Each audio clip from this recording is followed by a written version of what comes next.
아멘. 오늘도 우리 교회와 또 성도들 가정 모든 삶의 또 기도 제목 위에 꿈꾸는 것 같은 기적의 하나님을 경험하시는 복된 한 날이 될 수 있기를 주의 이름으로 축원합니다. 심은 대로 거두리라. 무엇이든지 심은 대로 거두리라. 또 성령을 위하여 심는 자들, 하나님의 나라와 하나님의 의를 구하고 하나님의 뜻을 구할 때 하나님께서 성령으로부터 영생을 구하게 하시는 하나님. 우리가 선을 행하되 낙심하지 말지니 피곤하지 않으면 때가 이름에 거두리라. 오늘 분명히 기도 응답의 때가 되어지고, 여러분, 우리가 부지런히 심고 열심히 심었던 그런 씨앗들은요, 지금 열매로 우리가 맺게 되어져요. 지금도 늦지 않았어요. 우리가 열매를 보기 원한다면, 하나님이 행하시는 기적을 원한다면 반드시 심어야 한다. 반드시 뿌려야 해요. 심지 않고 뿌리지 않고 열매를 얻을 수가 없다라고 하는 것 꼭 기억하시고, 오늘 새벽에 뿌린 것들 오늘 응답이 되었으면 좋겠어요. 그리고 저에게도 기도하는 것 중에 정말 기적과 같은 그런 역사를 기도하는 기도 제목이 하나 있어요. 정말 너무나 안타까운 그런 상황인데 다 말씀드릴 수 없지만, 여러분, 하나님은 기적의 하나님, 반드시 하나님의 뜻을 이루시고 하나님의 영광을 드러내시는 하나님이심을 믿고, 우리가 오늘도 기도하고 심고 뿌리며 하나님 앞에 서서 그 열매를 볼 수 있는 복된 하루가 될 수 있기를 주의 이름으로 축원합니다. 사사기 17장에서부터는 정말 우리가 이 사사 시대가 어떠하였는지 마치 이렇게 돋보기를 보고 현미경을 들여다보는 것처럼 우리가 사사 시대에 하나님이 없는 시대, 하나님을 왕으로 섬기지 않는 시대, 자기 소견에 오른 대로 자기 마음대로 살던 시대가 어떻게 영적으로 타락하고 도덕적으로 타락이 되어 있었는지를 우리가 살펴보게 돼요. 우리가 집안일을 청소를 하다 보더라도요, 제가 하나 깨달은 게 있는데, 이렇게 하다 보면 이렇게 지저분하고 뭐 이렇게 정리가 안 되고 이런 게 안 될 수 있잖아요. 왜 안 될까? 왜 이렇게 정리가 안 되고 왜 이렇게 청소가 안 될까 싶었는데, 결론은 그거예요. 보지 못하니까. 이게 정리가 안 됐구나, 이게 좀 더럽구나, 이게 청소가 돼야 되겠구나, 정리해야 되겠구나. 안 보이니까, 못 보니까 결국은 그냥 보는 게 다니까, 자기 기준에는 이게 정리된 거고 이게 청소된 거고 이게 온전한 거라는 자기 기준, 이게 사사시대예요. 사사시대는 자기가 기준이에요. 여러분 그런 얘기 들어봤죠? 내가 복음이라고. 내가 복음. 사복음 이후에 내가 복음이 있는 거예요. 내가 딱 기준으로 해서 내가. 교회 안에도 이런 게 너무 많다는 거예요. 여러분 보세요. 미국에 어떤 일이 있었냐면, 한 유명한 이제 그 방송국의 기자가 크리스찬 집회를 이렇게 갔어요. 거기서 이제 몇몇 이 크리스찬, 거기는 낙태를 반대하고 동성애를 반대하고 그런 기도 모임이에요. 그런 어떤 집회 현장에 갔어요. 그런데 후에 무슨 일이 있냐면은 대통령 선거가 있는 거예요. 그러면 이제 질문을 했죠. 당신은 대통령으로 어떤 사람이 되었으면 좋겠습니까? 라고 이제 질문하니까 이런 후보가 됐으면 좋겠습니다. 그런데 이 앵커가 이렇게 질문하죠. 그 후보는요, 낙태를 찬성하고 동성애를 찬성하는 후보인데 당신은 지금 낙태를 반대하고 동성애를 반대하는 이 집회 현장에 왔는데, 기도 현장에 왔는데 좀 이상하지 않습니까? 이게 앞뒤가 맞지 않지 않습니까? 예, 저는 성경적으로 신앙적으로 낙태를 반대하고 동성애를 반대합니다. 그런데 그런 어떤 정치적인 성향으로 그것을 가지고 있는 것에 대한 어떤 그 사람의 자유니까, 그 사람의 믿음이니까 저는 뭐 크게 신경 쓰지 않습니다, 이런 얘기를 하는 거예요. 그런데 이런 어떤 인본주의죠, 어떤 이런 신앙들이 교회 안에 너무 많다는 거예요. 함마르티아라고, 이게 죄예요, 죄. 죄는 관역을 빗나간 거예요. 하나님의 법을 빗나간 것, 하나님의 법에 맞지 않고 하나님의 길에 맞지 않는 것, 이게 죄예요. 그런데 요즘은 어떤 죄가 있냐면요, 아예 그 법을 인정하지 않는 거예요. 기준을 인정하지 않는 거예요. 이게 사사시대예요. 무법천지라고 들어보셨죠? 법이 없어요. 그냥 자기가 법이에요. 이 시대가 바로 사사시대라고 한다.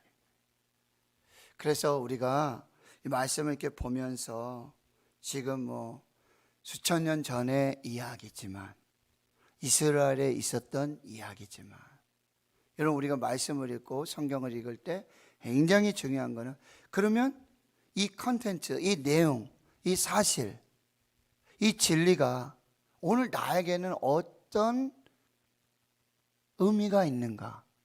오늘 나는 어떻게 살 것인가? 이것을 여러분들이 잘, 그 수천 년 전의 이야기, 그때의 진실, 그때의 사실로만 그냥 끝나는 게 아니라 지금 우리 시대에, 내가 살고 있는 시대, 나의 삶 속에서 이 사실이, 이 진리가, 이 역사가 무슨 의미가 있는가, 이걸 우리가 해석해 내고요, 그것에 반응하고 또 적용할 수 있는 이런 어떤 신앙의 삶이 되어야 한다라고 하는 거예요. 17장에서부터 여러분 보면 에브라임 삼제 미가라고 한 사람이 있었는데, 이제 가정의 교육이 안 되고 하나님 알지 못하니까 어머니의 어떤 뭐 그런 일들 통해 가지고 이렇게 훔치는 사건들을 통해서 가정에 에봇, 드라빔, 새긴 우상, 만든 우상들을 세워서 섬기는 일들. 유다 베들레헴에 한 레위인이 있었는데 이 사람이 부르심과 사명을 잊어버리고 뭘 해야 될지 못해, 어떻게 살아야 될지 못하니까 방황하다가 결국 미가를 만나게 되고 그 집의 한 가정의 제사장이 되어지고요. 그러면서 이제 기업으로, 약속으로 주셨던 기업을 어떤 받고자 하는 영적인 그런 정복을 포기하고 하나님이 주신 사명을 포기하고, 그리고 아주 편하게, 왜요? 거기 가면 싸워야 되거든요. 아무리 족속과 싸워야 되고 죽음을 불사한 싸움이 있어야 정복이 되거든요. 근데 그런 거 다 싫다는 거죠. 그냥 편하게 살고 싶은 거예요. 그냥.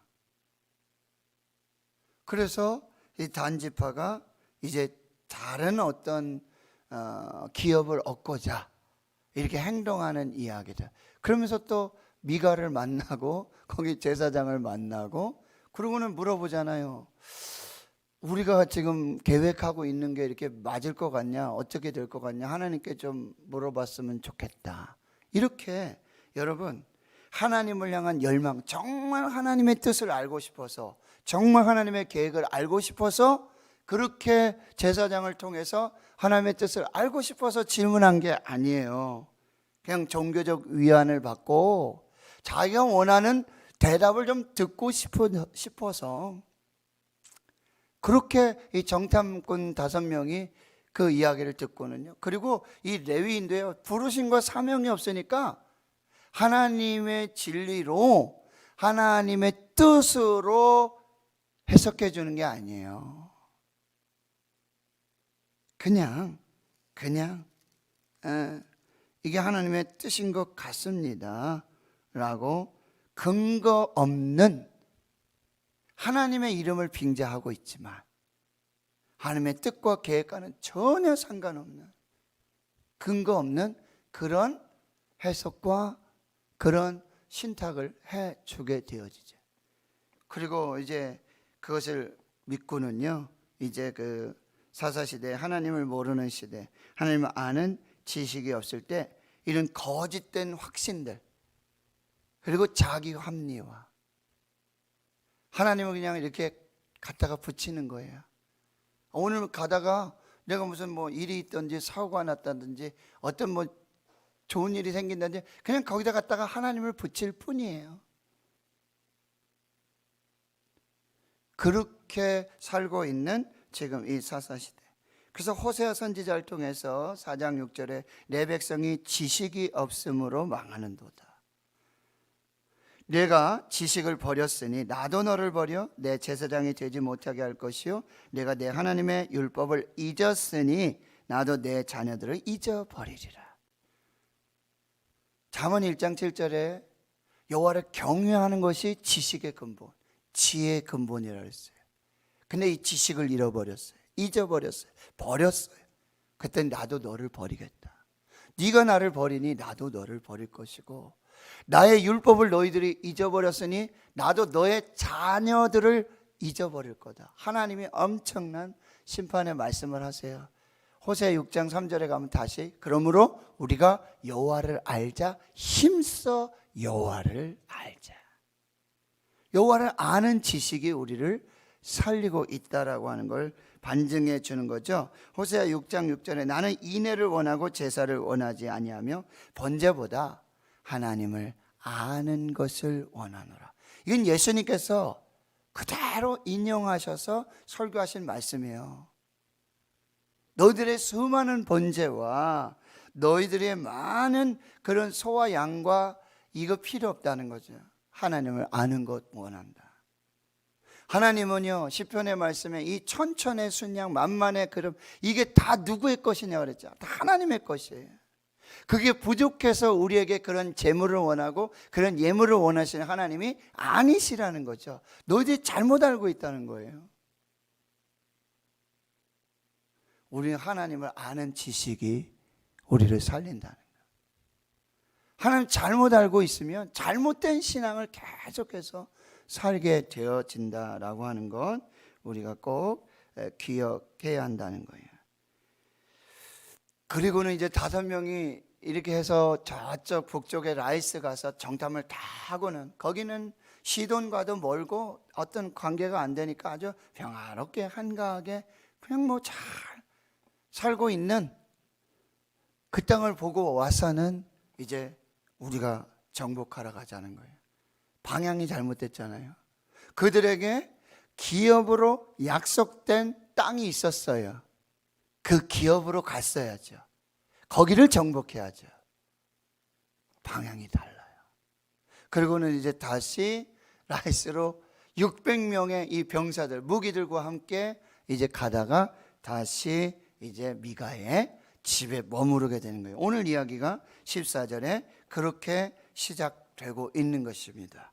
그래서 전에 라이스 땅을 정탐하러 갔던 5사람이 600명의 형제들과 함께 다시 가면서 이 집에 에봇과 드라빔과 새긴 우상, 부어 만든 신상이 있는데 너 모르지? 우리 다 알고 있어. 그런즉 이제 너희는 마땅히 행할 것을 생각하라. 마땅히 행할 것을 생각하라. 이 무슨 얘기죠? 마땅히 행할 일. 거기 만든 지금 제사장과 이 모든 신상들, 우상들을요 다 탈취해가지고 빼앗아서 이제 이 제사장에게는 아주 그럴듯한 제안을 하죠. 여기 한 집에 한 사람의 제사장으로 살 거냐? 야, 우리랑 함께 가면 우리 지파에 돈 더 줄게, 연봉 더 줄게, 사례 더 줄게. 10명 교회보다 100명 교회가 낫지 않아?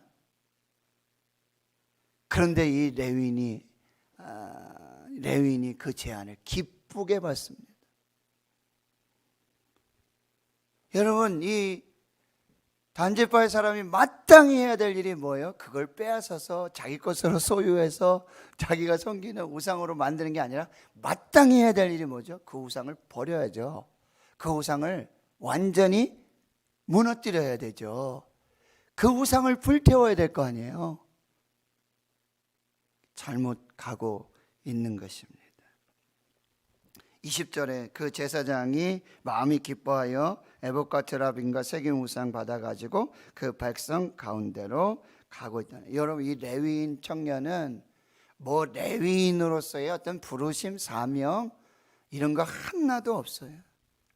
미가의 집도 마찬가지고 단지파도 마찬가지라고 한다는 거예요. 그리고 21절에 그 모든 것을 이제 앞세우고 이제 라이스로 올라가는데 미가가 나중에 그 사실을 알게 되고 이웃집 사람들과 함께 그 지금 행동을 저지하려고 뒤쫓아온 거죠. 그랬더니 단지파 사람들이 뭐라 그래요? 왜 왔냐고 그래요. 당신 나하고 볼 일이 있습니까? 아니, 지금 우리 집에 있는 우상, 신상 다 가져가고 우리 집에 제사장도 지금 붙잡아가면 나 어떡하라는 거예요? 뭐라 그럽니까? 잠잠하라. 내 목소리 우리에게 들리게 하지 말라. 노한 자들이 너를 죽일 수도 있으니까 돌아가라. 보니까 미가와 이웃집 사람들이 이 600명의 무기 든 자들과 상대가 되겠습니까? 그러니까 어떻게 해요? 26절에 미가가 단 자손보다 자기가 강한 것을 보고 돌이켜서 집으로 돌아요. 여러분, 하나님이 없는 곳에는 이렇게 늘 불의와 폭력과 욕망으로 가득 찬 일들이 일어나게 되었다는 거예요. 그들이 마땅히 해야 될 것은 그 우상을 파괴하는 거죠. 불태워 없애야 되겠죠. 그런데 오히려 그걸 자기 소유로 이렇게 만들어가고 있는. 그리고는 라이스에 도착해서는요, 27절 단자손이 미가가 만든 거 그 우상 신상들 에봇 드라빔 다 가져가고요, 제사장을 취해서 라이스로 이뤄서 거기 한가하고 걱정 없이 사는 백성 만나 칼날로 그들을 치며 성읍을 불살라. 진멸했다라는 의미거든요. 근데 어디를 진멸했어야죠? 바로 하나님이 약속하신 기업으로 주신 거기로 올라가서 그걸 진멸하고 그것을 취해야 되겠죠. 이 산지를 내게 달라고 그날에 약속하신 그 약속을 이루어 달라고 갈렙과 같이 그렇게 기도하고 행동했어야 되는 거예요. 방향이 달라요. 목적이 다르고 있다라고 하는 것입니다. 그리고는요, 그 땅을 진멸하고 29절에 이스라엘에게서 태어난 그들의 조상 단의 이름을 따라서 거기에다가 딱 하니, 야, 우리 땅은 여기야. 단이라고, 단지파의 땅이라고 말뚝을 받고 그렇게 성읍을 이루어 가고 있다는 거예요. 30절에는 더 끔찍한 이야기가 나와요. 단자손이 자기들을 위하여 그 새긴 신상 거기다가 세우고, 아주 뭐 대단합니다. 그리고 여기 기가 막힌 이름이 나와요.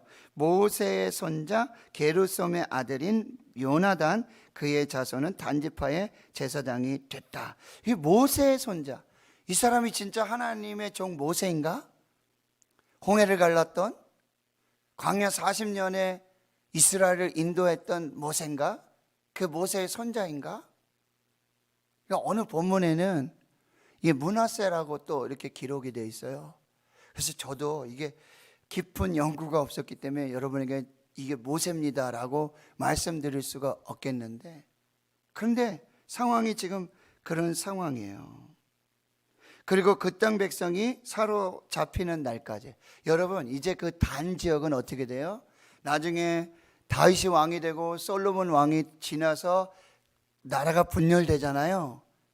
여로보암 왕부터 북이스라엘로 분명이 되는데, 여러분 예루살렘 성전으로 이렇게 내려와서 하나님께 예배드리고 하면 북쪽 이스라엘 여로보암의 자손들이 이게 변할까 봐 이게 무서워서 여로보암이 하는 게 뭐죠? 베델과 단에다가 금송아지 우상을 세우는 거예요. 그리고 레위인이 아닌 일반 평민들을 제사장으로 삼고, 유월절이 아니라 이스라엘의 절기가 아니라 8월 15일쯤 이렇게 비슷하게 절기를 만들어 가지고 베델과 단이요, 우상 숭배의 본거지가 되고, 그리고 이스라엘이 멸망할 때까지, 그때까지, 이때부터 시작된 이 우상이 계속,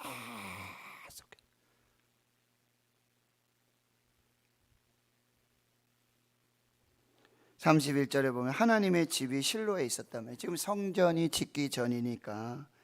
그런데 미가가 만든 바 신상이 단 자손에게 있다. 거리가 멀잖아요. 여러분, 신앙이 떨어지고 믿음이 떨어지면 자꾸 편한. 처음에는 교회 갈 수가 없고 도저히 안 되니까 온라인 영상 이거 할 수 있어요. 근데 거기 편한 거예요. 물론 그거밖에 할 수 없는 분도 있죠. 그분에게는 정말 온라인도 영상 예배도 참 유익이 될 거예요. 그런데 우리 새벽 깨워서 기도할 수 있고 새벽에 예배할 수 있는데, 내가 그렇게 살아왔는데 이제는 그냥 편한 게 좋다고. 편한 게 좋다. 세상 편합디다 이런 얘기 우리가 하죠. 조심해야 돼요. 개구리가요, 물이 이렇게 뜨거워지는 줄 모르고, 자기가 죽는 줄 모르고, 자기 신앙이 떨어지는 줄 모르고, 자기가 하나님과 지금 멀어지고 있는 줄 모르고 아무 생각 없이 그렇게 우리가 살고 있지는 않는지 여러분 우리가 잘 봐야 돼요. 지금 영적 타락이 한 사람으로부터 시작해서 한 가정으로, 그리고 지파로 계속해서 나라 민족으로 확산되고 있는 이 나비 효과를 봐야 돼요. 아시잖아요. 저기 북아메리카에서 나비가 하나 날개짓 했는데 그 태평양 건너와서 한국에 올 쯤면 뭐가 된다고요? 태풍이 되고 쓰나미가 되는 이 죄의 영적 파급력, 이거 여러분 조심해야 되고요. 작은 죄도 죄의 심각성, 죄는 타협할 게 아니라 죄와 싸워서 피 흘리기까지 싸워서 반드시 이겨야 되고, 그런 죄 중에 하나가 뭐예요? 영적인 평안함, 영적인 게으름들. 이것들을 우리가 다시 살펴보아야 한다라고 하는 것입니다. 여러분, 끊임없이 그냥 계속해서 타락의 길을 가고 있고요. 브레이크가 고장난 게 아니에요. 브레이크가 없어요 지금. 그게 사사시대입니다. 갈수록 지금 커지고 있는 눈덩이, 요거 주먹만한 거 하나 가지고 시작했는데 요거 굴리니까요 금세 큰 눈덩이가 되고 마는 거. 이것도 우리가 잘 살펴서 하나님의 말씀으로 우리를 보고 우리를 분별하고 하나님 앞에 세워지는 거룩한 역사가 있기를 주의 이름으로 축원합니다. 하나님, 오늘 은혜 보좌 앞으로 나왔습니다. 하나님의 말씀, 주님 내게 주시는 말씀, 내게 들려주시는 말씀, 내가 들어야 하는 그 말씀, 하나님 잘 받게 주여 도와주시고, 하나님의 말씀이 기준이 되고 하나님이 기준 되고 하나님의 뜻을 이루어가는 복된 날이 되게 역사해 주시고, 주님 영적 타락의 나비 효과가 결국 쓰나미처럼 밀려오고 브레이크가 고장난 것이 아니라 아예 브레이크 자체가 없는 끝없는 타락의 길로 가고, 갈수록 커지는 이 죄의 파급력, 눈덩이처럼 불어나는 하나님 이 사사시대의 역사를 우리가 보고 반면교사로 정말 하나님 앞에 다시 세워지는 저희들 모두가 되게 해 주옵소서. 이제는 우리 구주 예수 그리스도의 은혜와 하나님 아버지의 무한하신 사랑하심과 성령의 교통하심이 이제로부터 영원토록 함께 하시옵기를 간절히 축원하옵나이다. 아멘. 오늘 말씀을 마음에 새기시